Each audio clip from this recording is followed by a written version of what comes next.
Hi everyone, मेरा नाम मुस्कान है और आज मैं आपको बताने वाली हूँ क्लास 11th की कुछ pro tips and tricks plus मैं शुरुआत से शुरू करने वाली हूँ। देखो, आई नो कुछ लोगों ने ह्यूमैनिटीज़ अभी ऑप्ट करी होगी, ठीक है। कुछ लोगों ने ह्यूमैनिटीज़ अभी ऑप्ट करी होगी। रुक जाओ, पेन का ज़रा थोड़ा साइज़ कम कर लूँ, ठीक है। तो कुछ लोगों ने ह्यूमैनिटीज़ अभी ऑप्ट करी होगी, पर मतलब मुझे ऐसा लगता है कि वो लोग कंफ्यूज होंगे अभी कि क्या स्टार्ट करना है, कैसे स्टार्ट करना है, मतलब क्या है सब्जेक्ट बेसिकली ह्यूमैनिटीज़। और जिसको नहीं पता, ह्यूमैनिटीज़ आर्ट को बोलते हैं, ठीक है, आर्ट्स को बोलते हैं। तो देखो, बड़ा सिंपल सा लॉजिक है एक, मतलब ये सब करने का और पढ़ने का। मुझे पता है 50% बच्चा यूपीएससी की वजह से ह्यूमैनिटीज़ लेता है, ठीक है। और 50% बच्चा इसलिए लेता है कि ना उसे कॉमर्स पसंद होती है ना उसे साइंस पसंद होती है, तो बच्चा के option arts, easy to go, right. But ऐसा नहीं है, ह्यूमैनिटीज़ के अपने कॉन्सिक्वेंसेस हैं, अपने प्रोज हैं, अपने कौन से, सब कुछ अपना है, ठीक है।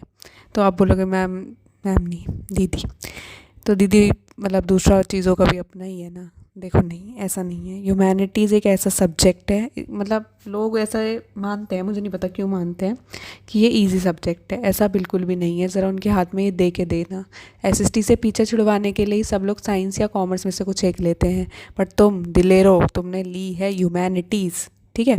तो देखो शुरू करते हैं। आज मैं तुम्हें एक बताने वाली हूँ तुम कैसे ज़ीरो से हीरो बन सकते हो अपनी क्लास 11th में, ठीक है। कैसे कैसे आपको, how to start, where to start, why to start, ठीक है। तो पहले अपने आप से पूछना क्यों लिया ह्यूमैनिटीज़, प्लीज़। और किसी पास कोई रीज़न ना हो ना तो घबराना मत, कोई बात नहीं, ले ली तो ले ली, ठीक है। अब इसमें ही फोड़ेंगे। देखो, अब बोर्ड तुम पिछले साल दे आए हो, ठीक है। तो ऑब्वियसली तुम्हें पता होगा कि भाई हाँ कैसे देते हैं बोर्ड्स और क्या क्या मतलब टिप्स होती हैं, ट्रिक्स होती हैं। 12th में और 11th में वो चीज़ें अलग हो जाती हैं। जब 12th में आओगे तब बताऊंगी। अभी 11th में आए हो तो थोड़ा रिलैक्स करो, 10th में पूरा झंडे गाड़ के आए हो ना, तो बस फिर। तो अब ना मैं ये बताने वाली हूँ आपको कि ह्यूमैनिटीज़ को स्टार्ट कैसे करना है। देखो, ह्यूमैनिटीज़ में ना कुछ पर्टिकुलर सब्जेक्ट्स हैं, जैसे pol science, basically political science, ठीक है। बड़े हो जाओगे ना थोड़े तो पॉल साइंस बोलने लग जाओगे, ठीक है। हिस्ट्री, ठीक है। एक होता है आपका ज्योग्राफी और एक होता है आपका इंग्लिश। ये 4 कॉमन सब्जेक्ट हैं ह्यूमैनिटीज़ के जो सब पढ़ेंगे, सब, ठीक है।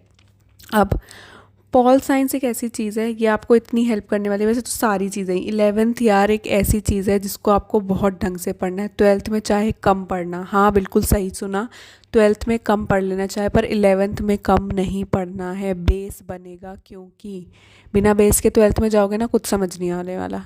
आओ वापस अब इस पे, पॉल साइंस। ये जो आप पॉल साइंस पढ़ोगे ना, यहाँ पे जो आप पॉल साइंस पढ़ोगे, ये आपको आगे की पूरी चीज़ में हेल्प करेगी।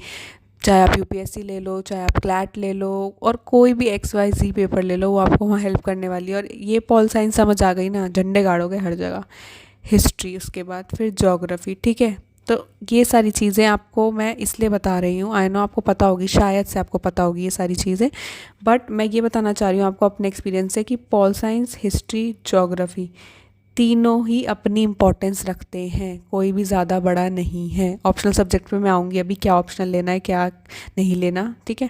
और एडिशनल वगैरह का भी मैं बताऊँगी अभी। नेक्स्ट पे आओ, where to start from. I suggest you to start from pol science. Literally political science एक ऐसा सब्जेक्ट है ना, मतलब ऑब्वियसली आपने एसएसटी में पढ़ा होगा पहले, बट अब उसका बेस और स्ट्रॉन्ग बनाना है, ठीक है।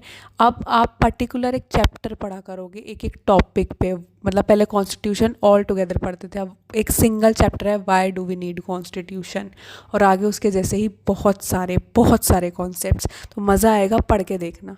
उसके बाद आप आना ज्योग्राफी पे, हिस्ट्री के बाद आप आना ज्योग्राफी पे।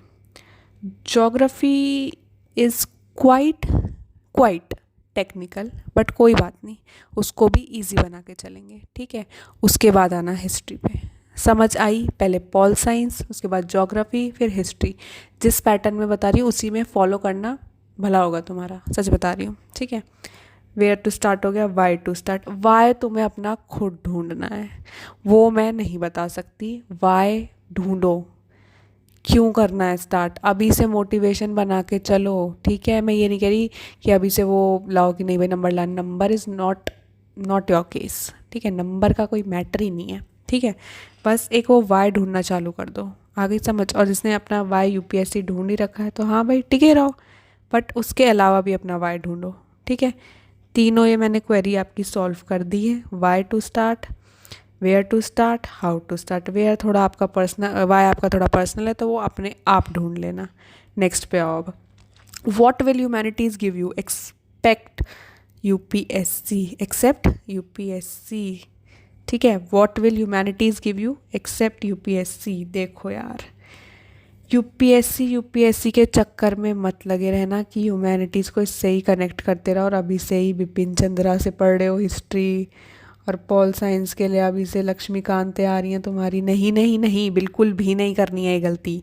अपनी एनसीईआरटी पे स्टिक रहना, अभी से यूपीएससी पे जाने की कोई ज़रूरत नहीं है। बस एक बेस बनाओ, और थोड़ा ज़्यादा ही है तो पीवाईक्यूज़ देखना यूपीएससी के। ठीक है, अगर ज़्यादा ही है तो।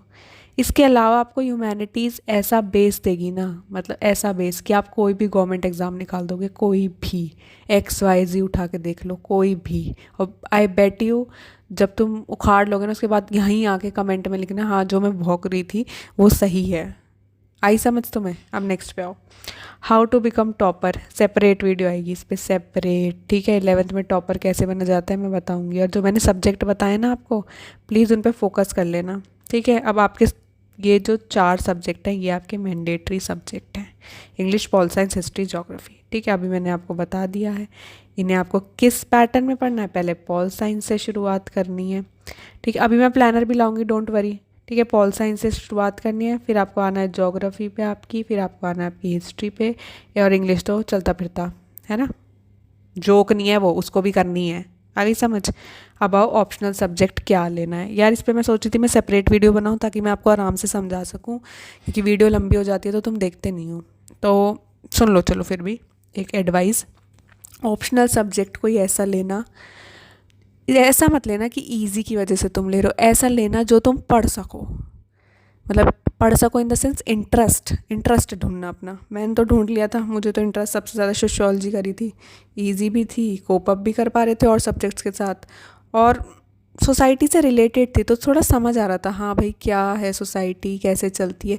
जो आप रोज़मर्रा के काम करते हो ना, लड़ाई झगड़े मारपीट और डिस्क्रिमिनेशन, उन सबको एक नाम दे देती है सोशियोलॉजी। तो ये ना बड़ा बेसिक चीज़ हो गई थी मेरे लिए, तो मैंने इसलिए ये ऑप्ट करी थी एज अपना एडिशनल सब्जेक्ट। ठीक है, 12th में आपको, अभी तो आप एक चूज़ करोगे इनमें से, फिर आपको एक एडिशनल में भी चूज़ करना है, तो ध्यान से चूज़ करना। अभी बता रही हूँ मैं, एडिशनल वाला 12th वालों के लिए वो मैं बाद में बताऊँगी, पहले अभी आपको एक ऑप्शनल सब्जेक्ट चूज़ करना पड़ेगा। साइकोलॉजी, इकोनॉमिक्स, सोशियोलॉजी, फ़िलासफ़ी मत लेना, अगर नहीं मतलब मत लेना इन द सेंस कि आपको अपना इंटरेस्ट ढूंढना पड़ेगा फ़िलासफ़ी में। अगर आपको मतलब थोड़ा सा ना उसमें एनालिटिकल थिंकिंग चाहिए होती है, थोड़ी सी माइंड को शार्प करके सोचना पड़ता है। अब जिसको लगे कि हाँ उसके बस की बात है तो कर लेना, हमारे तो नहीं थी तो हमने नहीं ली। फाइन आर्ट्स ले सकते हो, होम साइंस ले सकते हो, एंटरप्रेन्योरशिप ले सकते हो, लीगल स्टडीज़ ले सकते हो, मैथमेटिक्स ले सकते हो। कहो इससे बचने के लिए तो यहीं आए थे, ये क्यों लेंगे हम। चलो जिसको लेनी है वो ले लेना। हिंदी ले सकते हो, physical education, informal practices, media studies, तो आप ये चीज़ें ले सकते हो। मैं आपको जो 2 बेस्ट सजेस्ट कर सकती हूँ, 2 नहीं 3, वो होंगी मेरी पहले पे सोशियोलॉजी, फिर मैं बोलूँगी साइकोलॉजी, फिर मैं बोलूँगी इकोनॉमिक्स, ठीक है, फिर मैं बोलूँगी आपको फ़िलासफ़ी। ये मेरी सजेशन लिस्ट रहेगी आपके लिए। ठीक है, तो आप अब देख लेना आपको कौन सा सबसे अच्छा लग रहा है और कौन सा आपको सबसे ज़्यादा इंटरेस्ट प्रोवाइड कर रहा है, जो आप पढ़ सको और आपको नंबर दिला सके। मैं आपको अभी नंबर पैटर्न भी समझाऊंगी कि कैसे नंबर्स आते हैं, कैसे चैप्टर को डिवाइड करना होता है, जिसकी वजह से सारी चीज़ें समझ आएंगी। आई होप आपको समझ आया होगा ऑप्शनल सब्जेक्ट क्या है क्या नहीं। आई नो डिटेल नहीं बताया ऑप्शनल सब्जेक्ट, क्योंकि अभी मैं एक और वीडियो लाऊंगी ऑप्शनल सब्जेक्ट पे, तो डरना मत। अभी के लिए सिर्फ इतना समझ लो, how to start, where to start, why to start, कौन से सब्जेक्ट्स हैं मैंडेटरी और कौन सा आपका एक ऑप्शनल आएगा। ऑप्शनल अभी से सोचना शुरू करो, थोड़ी सी चीज़ें पढ़ना शुरू करो। ऑनलाइन देखो सब कुछ ऑनलाइन सब कुछ अवेलेबल है, जैसे कि PDFs अवेलेबल है आपकी NCERT की, NCERT की वेबसाइट से आप ले सकते हो। नहीं पता होगा तो मैं डाउनलोड करके लिंक लगवा दूंगी डिस्क्रिप्शन में, बट आप पढ़ लेना। समझ आई? और डरना बिल्कुल मत, कुछ भी हुआ नहीं है, कुछ भी फोड़ेंगे एग्ज़ाम में, बस हम मिल के ऐसे ही करते रहेंगे। चलो, थैंक यू फॉर वॉचिंग तब तक के लिए। और नेक्स्ट वीडियो मैं सोच रही हूँ कि आपकी स्ट्रैटेजी पे ही लेके आऊँ, अगर आप चाहो तो मुझे कमेंट में बताना अगर आपको स्ट्रैटेजी वीडियो चाहिए या नहीं चाहिए। तो तब तक के लिए thank you so much for watching, and I know you all are studying hard, तो येस, स्टडी हार्ड।